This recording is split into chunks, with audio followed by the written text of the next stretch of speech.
The live TV, सच सबसे आगे। नमस्कार, मैं अनमोल प्रीतम और आप देख रहे हैं दी लाइव टीवी। न्यूज 18 के बदनाम एंकर अमन चोपड़ा हर दिन शाम को देश नहीं झुकने देंगे के नाम से एक कार्यक्रम करते हैं। इस कार्यक्रम में वो देश के उन तमाम मुद्दों पर डिबेट कराते हैं जिनसे देश में शांति व्यवस्था भंग हो, देश के लोग उत्तेजित हों और देश में नफरत फैले। देश में ये कार्यक्रम देश नहीं झुकने देंगे के नाम से तो होता है, लेकिन असल में इस कार्यक्रम के जरिए हर दिन देश शर्मसार होता है, क्योंकि इस कार्यक्रम में जो बातें होती हैं वह बातें देश के समाज को तोड़ने वाली होती हैं, नफरत फैलाने वाली होती हैं। इसी कार्यक्रम में एक ऐसी डिबेट हुई, एक ऐसी बातचीत हुई जिसको लेकर अब अमन चोपड़ा के खिलाफ कानूनी शिकंजा तेज हो गया है। अमन चोपड़ा के खिलाफ राजस्थान के 2 अलग अलग थानों में कई गंभीर धाराओं में मुकदमा दर्ज किया गया है, जिनमें से सांप्रदायिक सौहार्द बिगाड़ने, साजिश रचने और दंगा करवाने जैसे धाराओं में तो मुकदमा दर्ज हुआ ही है, साथ ही साथ देशद्रोह के गंभीर धाराओं में भी इन पर मुकदमा दर्ज हो गया है। यह मुकदमा क्यों दर्ज हुआ, क्या कारण था, यह सब कुछ आपको बताएंगे। लेकिन सबसे पहले वो वीडियो देख लीजिए, उस शो की वो क्लिप देख लीजिए जिसको लेकर ये पूरा हंगामा मचा हुआ है और जिसके जरिए अमन चोपड़ा पर निशाना साधा जा रहा है। और सोशल मीडिया पर बहुत ही बड़ी मांग उठी थी अमन चोपड़ा की गिरफ्तारी को लेकर, क्योंकि इस शो में अमन चोपड़ा ने जो बातें रखी थी, सच में वो बातें देश को भड़काने वाली ही थी। उन बातों से दंगा हो सकता था, कहीं पर हिंदू मुस्लिम के बीच लड़ाई हो सकती थी, तो फिर कहीं पर 2 समुदायों के बीच खून खराबा भी हो सकता है था, क्योंकि यह बातें बहुत ही भड़काऊ थी। सबसे पहले ये वीडियो देखिए। जहांगीर पुरी वाला बदला, महादेव पर हमला। ध्यान से सुनिए जो बता रहा हूं, तो मैं कह रहा हूं फिर से रिपीट करूंगा, बहुत ध्यान से सुनिएगा। जहांगीर पुरी वाला बदला, महादेव पर हमला। सोचिए अगर ऐसा नहीं है तो ये क्या इतना बड़ा इत्तेफाक है, मतलब इतना बड़ा संयोग है। इस वीडियो में देख सकते हैं कि अमन चोपड़ा बार बार राजस्थान में मंदिर पर बुलडोजर चलने की घटना को जहांगीरपुरी में मस्जिद के गेट तोड़े जाने की घटना का बदला बता रहे हैं। वह बार बार इस शब्द को रिपीट कर रहे हैं कि जहांगीरपुरी का बदला, महादेव पर हमला, और बार बार इस बात को कह रहे हैं कि इन दोनों घटनाओं में कोई कनेक्शन है, यह संयोग नहीं प्रयोग है। बार बार कांग्रेस सरकार को वो कटघरे में खड़ा कर रहे हैं कि जहांगीरपुरी में मस्जिद गिराए जाने की बदले की कार्रवाई में कांग्रेस ने राजस्थान में 300 साल पुराना शिव मंदिर तोड़ दिया। उन्होंने यहाँ तक कह दिया था इस डिबेट शो में कि राजस्थान के मुख्यमंत्री नए औरंगजेब हैं। अब इसी बात को लेके पूरा बवाल छिड़ गया है। जब यह बात सामने आई और ट्विटर पर इसके खिलाफ आवाज उठने लगी, और जब ये बात पता चली कि राजस्थान में जो मंदिर गिराने की कार्रवाई हुई है वो कांग्रेस सरकार की वजह से नहीं बल्कि बीजेपी के पार्षदों की वजह से हुई है, तो अमन चोपड़ा ट्वीट डिलीट करके भाग गए। ट्वीट डिलीट करने के बाद अमन चोपड़ा ने भगवान के साथ एक फोटो लगा दी। आपने पीके फिल्म देखी होगी। पीके में जब पीके मंदिर से रुपए चुराता है और उसको लोग मारने आते हैं तो अपने दोनों गालों पर भगवान की फोटो लगा लेता है। क्यों?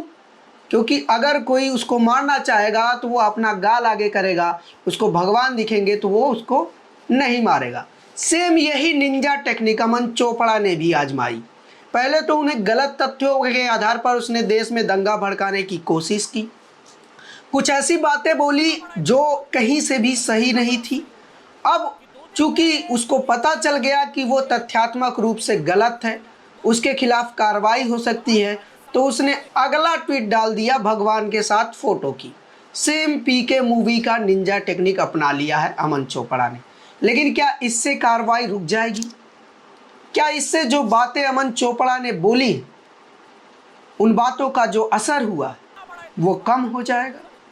ये सारे सवाल हैं, और इन सवालों के साथ मैं आपको ये भी बताता चलूँ कि दरअसल अमन चोपड़ा के खिलाफ किन किन धाराओं में मुकदमा दर्ज हुआ है।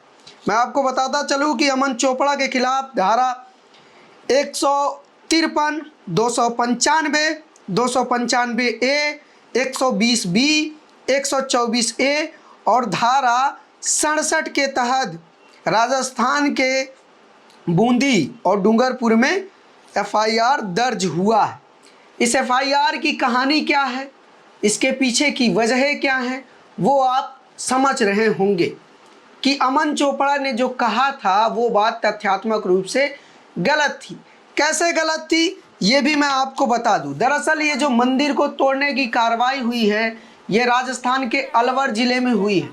अलवर में राजगढ़ नगर पालिका का यह फैसला था और नगर पालिका में जैसा कि कई मेंबर होते हैं, नगर पालिका के 35 मेंबर में से 34 मेंबर बीजेपी के हैं, सिर्फ एक मेंबर कांग्रेस का है। और इसी नगर पालिका ने यह फैसला पारित किया था।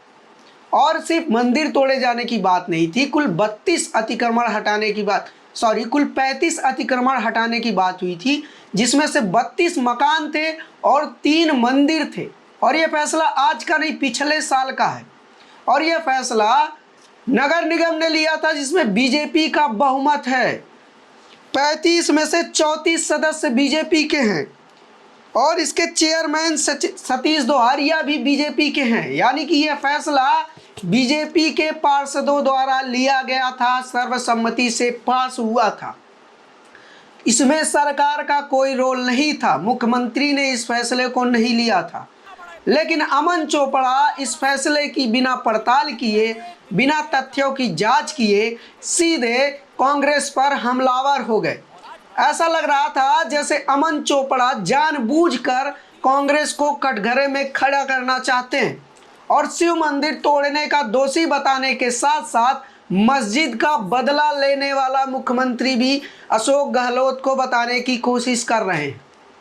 बार बार इस बात का जिक्र करना कि शिवलिंग तोड़ा गया, जहांगीरपुरी के बदले में कार्रवाई हो गई, महादेव पर हमला हो गया, शिवलिंग को ड्रिल किया गया, ये सारी बातें जानबूझ के अमन चोपड़ा इसीलिए बोल रहे थे क्योंकि वह यह साबित करना चाह रहे थे कि राजस्थान में जो बुलडोजर चला है वह जहांगीरपुरी का बदला है।